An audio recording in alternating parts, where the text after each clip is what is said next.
우리가 세상을 살아가면서 여러 가지 형태의 고통과 또 고난을 겪지만 가장 크다기보다는 가장 견디기 어려운 고통이 있다면 그것은 가정 안에서 이루어지는 고통이라고 말할 수가 있습니다. 직장을 통해서 얻어지는 고통과 또 스트레스는 그것이 회복될 수도 있고 또 견디기 어려우면 싸울 수도 있고 또 수틀리면 직장을 바꿀 수도 있습니다. 또 학교에서 얻는 고통도 친구와의 그런 관계에서 얻는 그런 아픔도 어느 정도는 견딜 수 있는 고통입니다. 또 육체적인 질병이나 마음의 상처 또 사업의 실패도 회복될 수 있습니다만은 그러나 가정 안에서 이루어지는 그 문제는 그 어떤 것과 비교할 수 없는 그 충격이 크다고 말할 수가 있습니다. 특별히 평생을 같이 결혼할 때는 검은 머리가 뭐가 돼요?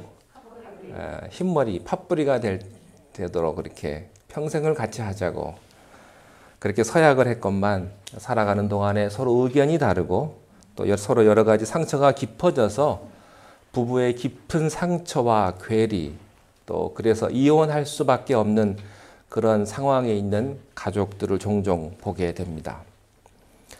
부부관계의 문제, 부부끼리의 문제는 그런대로 또 우리들이 해결할 수 있다고 하지만은 참 어려운 문제가 하나 더 있습니다.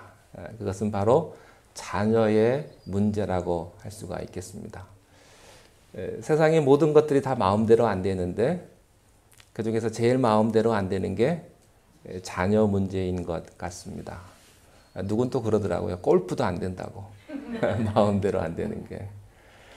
세상에서 참 어려운 게 이 자녀 문제인데 자녀 가운데서도 부모와 마음이 맞지 않아서 제 멋대로 행동하는 자녀를 볼 때 특별히 부모의 경우에 있어서는 자기 뱃속에서 나온 자녀이기 때문에 더 충격이 큰 것 같습니다.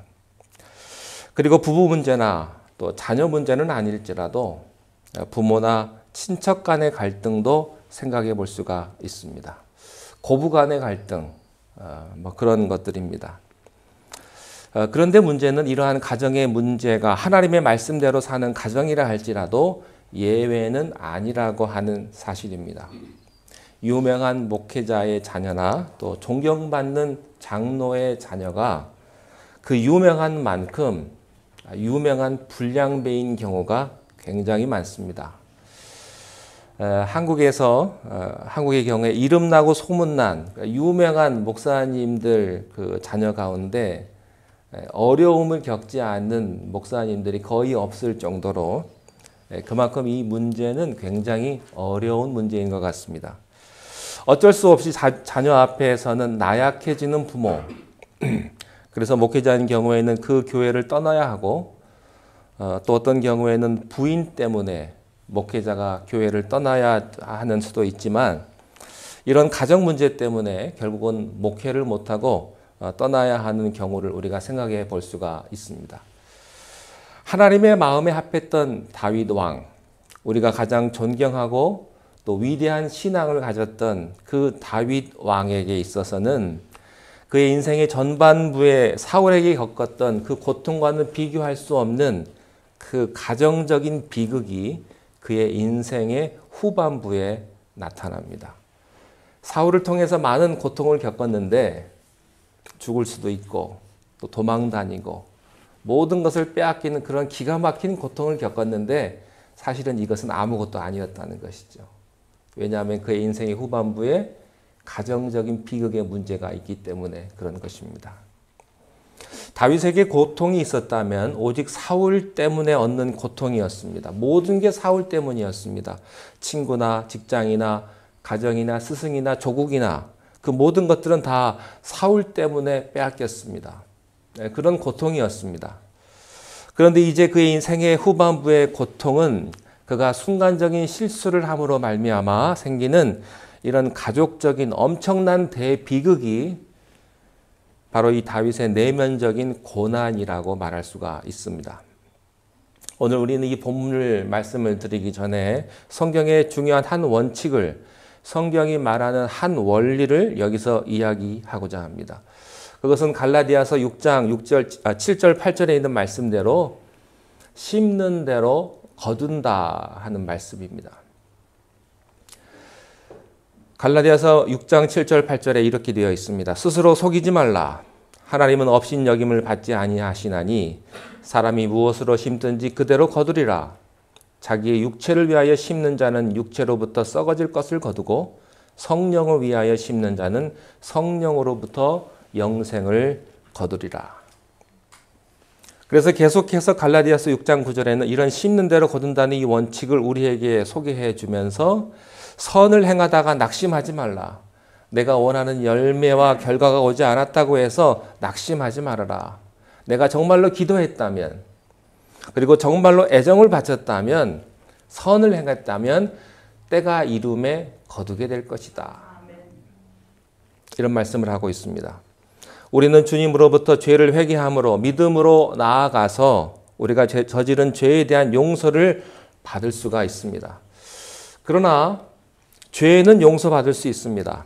그러나 우리가 심은 것은 어쩔 수 없이 우리가 거두어야 한다는 사실은 다른 문제인 것입니다. 죄의 용서와 그리고 심는 대로 거둔다는 것은 구분이 되어지는 것입니다. 많은 사람들이 여기에서, 특별히 예수 잘 믿는 사람들이 여기에서 혼돈을 겪게 됩니다. 내가 그렇게 기도했고 내가 하나님 앞에 그렇게 사죄의 은총을 내게 베푸셨다면 결과가 좋아야 할 텐데 결과가 내가 기대한 만큼 좋지를 않습니다. 이때 우리는 이런 생각을 하게 되죠. 내가 기도가 잘못된 것인가? 내 봉사가 잘못된 것인가? 내 믿음에 무슨 문제가 있는 것인가? 라고 갈등을 느끼기 시작을 합니다. 그러나 죄가 용서되었다고 해서 내가 저질러 놓은 실수 자체가 사라져버린 것은 아니라 하는 것입니다. 오히려 믿음이란 내가 저질러 놓은 그 실수의 결과를 직시하고 이제 돌아올 그 결과를 내가 수락할 수 있는 마음의 준비를 갖고 거기에 따르는 고통과 대가를 기쁨으로 받고 인내함으로써 궁극적으로 그리스도와 함께 승리한다고 하는 것을 믿음으로 더 생각해야 합니다. 내가 기도하니까 내가 저지른 실수가 없어졌다. 그게 아니고 오히려 그것은 이제 곧 닥쳐올 심는 대로 거둔다는 그 법칙의 그 아픈 결과를 내가 받아들일 수 있는 준비가 되어 있다고 하는 것입니다. 나단은 다윗의 설교를 들었습니다. 그래요. 설교란 이런 거예요. 나단이 다윗 앞에 나아가서 예를 들면서 직접적으로 다윗에게 이렇게 이야기를 했습니다. 한 성읍에 두 사람이 있는데 한 사람은 부하고 한 사람은 가난하였다. 그런데 가난한 사람이 부한 사람의 것을 빼앗아 가지고 손님 대접을 했다. 이렇게 설교를 한 것입니다. 다윗은 하나님의 음성을 나단의 설교를 통해서 들었습니다. 그리고 경고를 들었습니다. 그때 다윗은 즉시 하나님께 내가 범죄하였나이다 라고 회개를 했습니다. 성경에 보면 하나님은 다윗의 회개를 받아들이셨습니다. 그리고 용서하여 주셨습니다. 그러나 다윗의 죄를 하나님이 용서해 주셨지만 심는 대로 거둔다는 법칙은 그대로 남아 있었다고 하는 사실입니다. 오늘 우리는 이 사실을 우리가 좀 주의를 기울여서 살펴보아야 합니다. 자, 오늘의 첫 번째 주제는 바로 그것입니다. 하나님은 우리 죄를 용서하셨습니다. 십자가의 피로 우리 죄를 용서하시고 우리를 받아들였습니다만은 그러나 어떤 부분에 있어서는 우리가 심는 대로 거두어야 한다는 성경의 원리라고 하는 것입니다. 10절을 한번 보시기 바랍니다. 자, 우리 10절을 한번 읽겠습니다. 시작. 이제 내가 나를 업신여기고 햇사람 우리아의 아내를 빼앗아 내 아내로 삼았은즉 칼이 내 집에서. 자, 그러니까 다윗의 죄는 현재뿐만 아니라 미래에까지도 영향을 미친 것입니다. 그러면 여기서 단순하게 다 모든 것을 내가 심는 대로 거두어야만 하느냐는 문제가 생긴 것이죠. 그렇지는 않습니다. 하나님의 은혜란 심는 대로 거두는 그 결과를 어느 정도는 약화시킬 수 있다는 것이죠. 만약에 다윗이 자기의 잘못을 인정하지 않았다면 더 엄청난 그 약속 그대로의 심판이 다윗에게 임했을 것입니다. 그러나 다윗이 빨리 인정을 했습니다. 그래서 하나님은 13절 이하에 보면은 여호와께서 당신의 죄를 사하셨다는 것을 이렇게 표현합니다. 너를 죽이지는 않겠지만, 그러니까 회개 안 했으면 너를 죽였을 수도 있는데 내가 회개했기 때문에 너를 죽이지는 않겠지만 그러나 불의의 씨는 죽이겠다고 하는 하나님의 말씀입니다. 제 생각 같으면 그 아기는 좀 살려주셨으면, 여러분 아기가 무슨 잘못이 있어요? 아기는 부모의 잘못으로 태어난 죄밖에 없어요. 그 아기는 좀 살려두셨으면 하는 그런 마음이 좀 있습니다. 그것이 우리의 믿는 식의 신앙입니다. 아기가 무슨 죄가 있느냐? 그러고 보면 자식은요, 부모의 죄 때문에 받는 벌이 있나 봐요. 여러분의 죄 때문에 여러분의 자식이 받는 벌이 있어요. 근데 오늘 성경에 보면 그렇지 않습니다. 여러분, 예수 믿으면 우리의 모든 병이 다 나았으면 좋겠어요. 그런데 실제로는 낫지 않는 경우가 훨씬 더 많다고 하는 사실입니다. 그러므로 우리가 기본적으로 생각해야 될 성경의 원리는 심는 대로 거둔다고 하는 이 법칙은 자연 법칙에만 적용될 뿐만 아니라 신앙의 법칙에도 적용된다고 하는 사실을 우리가 먼저 인정해야 한다고 하는 사실입니다. 하나님께서는 우리의 죄를 용서하십니다. 그러나 우리가 뿌린 죄의 씨앗을 내가 스스로 거두게 함으로써, 왜 그렇게 하시는가? 그렇게 함으로써 그런 고통을 통해서 다시는 죄를 범치 않게 하시는 교훈으로 쓰시는 것입니다. 만약에 하나님께서 그냥 용서해 버렸다면 그 사람이 그 문제를 심각하게 생각하지 않을 수도 있습니다. 아이고, 살았다. 네. 여러분, 우리가 건강하고 모든 것이 다 잘 되면 예수를 잘 믿을까요? 네, 돈은 잘 벌고 건강하고 자식 잘 되고 모든 게 잘 되면 여러분 예수 잘 믿을 것 같습니까? 그렇지 않아요.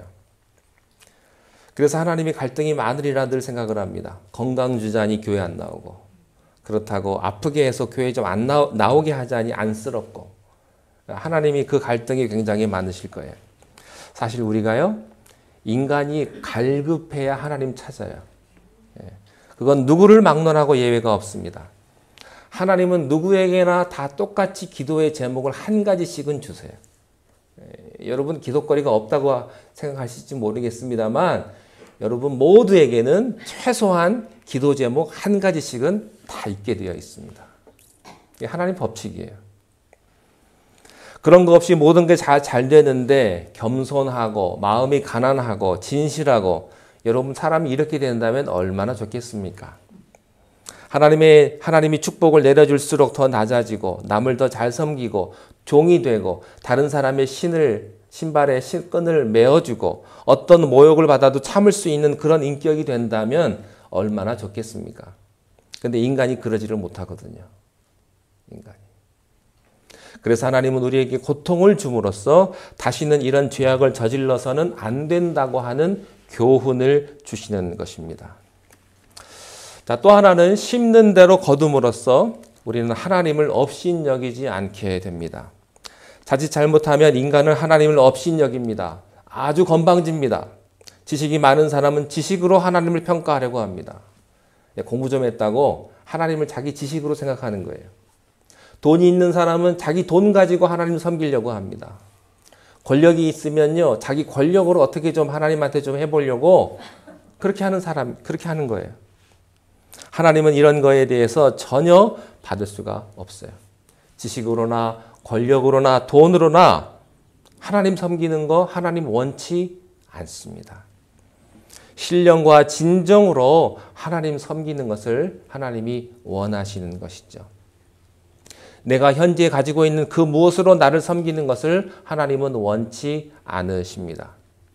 고난이 오면 내 인간의 힘으로 해결할 수 없는 고난이 오면 누구를 막론하고 겸손해지게 되는 거예요.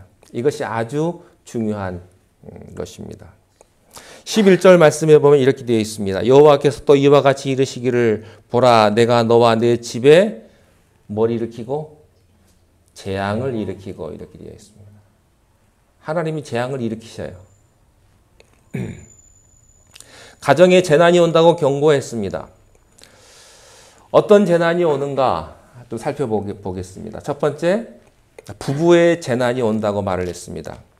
11절에 계속 보면은 가정에 재난이 올 텐데 내가 내 눈앞에서 내 아내가 내 아내를 빼앗아 내 이웃에게 주리니 그 사람들이 내 아내들과 더불어 백주에 동침하리라. 다윗에게는 후궁이 많았습니다. 그 후궁들이 다른 사람들에 의해서 백주에 많은 사람들이 보는 앞에서 강간을 당할 것이다. 이게 나중에 우리가 이걸 공부할 거예요. 제가 건너뛸까 말까 고민 중에 있는데 어쨌든 공부를 할 거예요. 이 부분을 16장에 가면 이 부분이 나와요. 그것은 거기서 보면 다른 사람이 누구냐? 다른 사람에 의해서 이런 큰 일이 일어날 텐데 그 다른 사람은요. 다른 사람이 아니에요. 다윗의 아들입니다. 자기 아들 때문에 그런 일이 일어나. 압살롬이라고 하는 자기 아들이 아버지의 후궁을 사람 많은 데서 보는 데서 강간을 해버리는 것입니다. 여러분 하나님을 믿는 다윗, 성군 다윗이 이 상황이 돼 있을 때 여러분 그 입장을 한번 생각을 해 보십시오. 그 마음이 어디까지 가겠습니까? 다윗의 입장이. 이것이 첫째, 자기 부인에게 온 재난이었습니다. 두 번째는 자기들에게 재난이 온다고 말을 했습니다. 여호와께서 반드시 누굴 죽이겠다고 말씀하셨습니까? 그 죄악의 씨로 태어난 아이를 죽인다고 말씀하셨습니다. 그래서 여호와께서 치심에 그 아이가 병이 들어가지고 7일 만에 그 아이가 죽게 되었습니다. 이런 재난을 겪습니다. 그뿐만이 아닙니다. 그 다음 뒷장에 보면 다윗에게 부인이 많이 있었는데 하이노임에게서 낳은 암논이라고 하는 아들이 하나 있습니다. 이 암논이 배다른 형제 여동생 다말을 흠모합니다. 그리고 강간을 해버립니다. 그러니까 배다른 형제들끼리 사건이 생긴 것입니다. 그리고 그 강간을 당한 다말의 친오빠가 누구냐면 압살롬입니다. 이 압살롬이 자기 친누이 동생이 당한 일을 생각하고 배다른 형제 암논을 죽이려고 마음먹은 거예요. 그래서 결국은 압살롬이 암논을 계획적으로 죽여버립니다. 그러니까 미움이 있고 살인이 형제들끼리 일어나게 된 것입니다. 그리고 그 살인을 한 압살롬은요, 집에서 가출을 해버립니다. 그리고 나서 14장의 압살롬은 다윗의 반기를 든 사람들과 힘을 합쳐가지고 아버지와 전쟁을 할 시도를 합니다. 그리고 그 전쟁을 겪는 여러 가지 과정 속에서 압살롬은 다윗의 신복이었던 요압 장군의 손에 의해서 죽임을 당하게 됩니다. 이것이 바로 압살롬의 최후였습니다. 그러니까 여러분 다윗의 가족이 어떻게 됐습니까? 말할 수 없는 피비린내 나는 형제들 사이에서 강간이 있었죠. 살인이 있었죠. 쿠데타가 있었죠. 이게 모두 다 다윗의 자식들에게서 일어난 일이었습니다. 자, 그렇다면 여기서 우리가 굉장히 중요한 질문을 던질 수가 있습니다. 제가 지금까지 말씀드리는 것은 12장부터 18장까지 일어난 일들을 간략하게 설명을 드린 것인데 여러분 다윗이요. 기절을 해도 10번은 기절을 했을 것입니다. 다윗의 속이 얼마나 새카맣게 탔겠습니까? 하나님 이럴 수가 있을까요? 여러분은 이런 일이 있는데 이런 일 가운데 교회 나올 수 있겠습니까? 자기 가정에서 그런 일이 있었는데 하나님 이럴 수가 있습니까? 그가 그렇게 말할 수가 있어요. 믿음이 흔들릴 수도 있습니다. 시련도 이런 시련이 있을 수가 있을까요? 사실은 우리가 겪는 시련 몇 가지 작은 시련만 가지고도 견디지 못해가지고 뭐 잠 못 자고 밥 못 먹고 약을 먹고 밤새도록 고민하는 사실 이 다윗에 비하면요 100분의 1도 안 되는 그런 아주 작은 사소한 일 때문에 우리는 온 세상이 무너지는 것처럼 그렇게 고생들을 하고 있다고 하는 사실이죠. 그런데요, 제가 성경을 여러분들 하나 찾기를 바라는 것은 18장 33절을 한번 보십시오.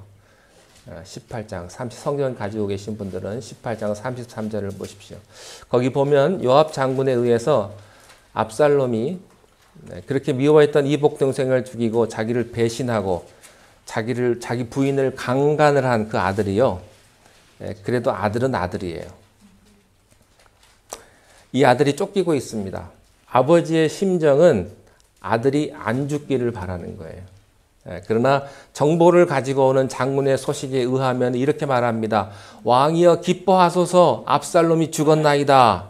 눈치도 없어요. 부하가. 왕이여 기뻐하소서 당신 아들이 죽었습니다. 라고 지금 소식을 알려주는 것입니다. 그 보고가 끝나자마자 33절에서 다윗이 이렇게 이야기를 합니다. 33절 한번 보세요. 왕의 마음이 심히 아파 문 위층으로 올라가서 우니라. 그가 올라갈 때에 말하기를 내 아들 압살롬아 내 아들 압살롬아 차라리 내가 너를 대신하여 죽었다면 압살롬 내 아들아 했더라. 아들이란 말 몇 번이나 나와요. 이게 부모의 심정인가 봐요. 네. 우리가 그런 말 하죠. 후레자식이라고. 세상에 이런 자식이 어디 있어요. 근데 이런 자식한테도 아버지의 마음이 있는 거예요. 아버지의 마음.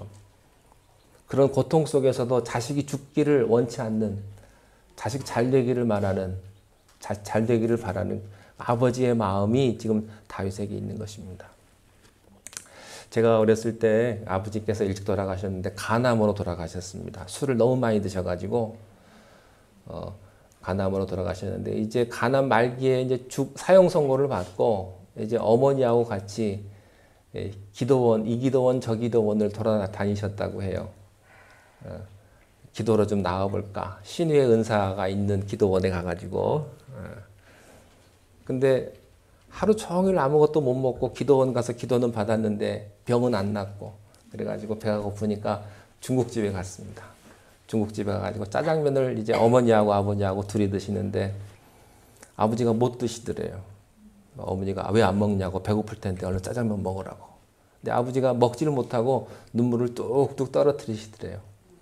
그러면서 하시는 말씀이 내 아들 영수가 저 옆에 중국집에 그 철가방 들고 있는 아이들 고아처럼 되면 어떡하냐. 그러고서는 먹지 못하고 울었다는 거예요. 그 얘기를 들었어요, 어머니가. 그러니까 자기는 이제 간암으로 죽어가는데 저 어렸을 때는 그런 고아들이 많았거든요. 그런 고아들이 갈 데 없으니까 그런 데서 중국집 짜장면 배달하고 내 아들이 저렇게 되면 어떡하냐. 그렇게 울었다는 거예요. 그게 아버지의 마음인가 봐요. 압살롬도 마찬가지예요. 다윗이요. 그렇게 쳐 죽일 놈, 정말 나쁜 놈.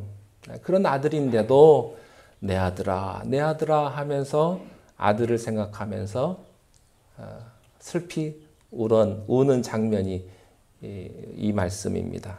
여러분 이게 아버지의 마음입니다. 이게 다윗의 마음이에요. 건너뛰어서 우리는 다윗이 통곡하는 한 장면을 보았습니다. 여러분 남의 얘기는 듣기 좋아요. 그러나 내 얘기라고 하면 심각합니다.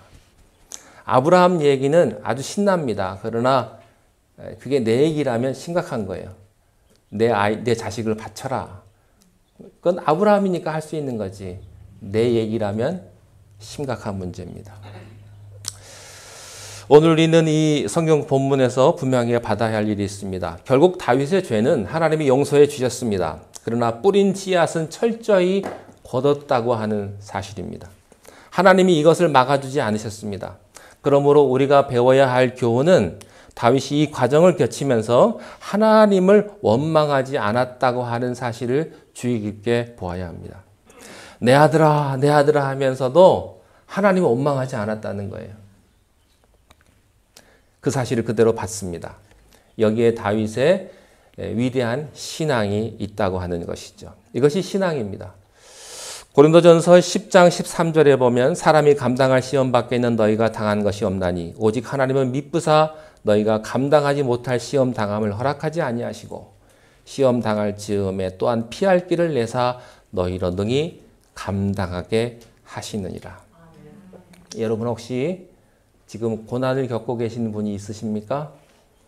그것이 이해가 되든 이해가 되지 않든 그 사건을 통해서 여러분 하나님의 사랑을 여러분이 발견할 수 있게 되시기를 바랍니다. 예, 하나님이 얼마나 여러분을 사랑하고 계신가를, 내가 너무 아파서, 내가 너무 고난 가운데 있어서 하나님이 나를 사랑하지 않는 것처럼 느껴질지라도 그 가운데서도 여러분을 사랑하시고 여러분을 인도하고 계셨다는 사실을 꼭 기억하시는 여러분 되시기를 주님의 이름으로 축원합니다. 기도하겠습니다. 하나님, 우리가 어떤 일을 만나든 우리 주님께서는 우리를 향한 계획이 있으시며 하나님의 섭리가 있는 줄을 압니다. 우리가 이해할 수 없는 상황 속에서도 하나님의 사랑을 알게 하시고 하나님의 은혜 가운데 모든 것이 합력하여 선을 이루는 귀한 은혜를 우리가 함께 경험케 하옵소서. 예수님의 이름으로 기도하옵나이다. 아멘.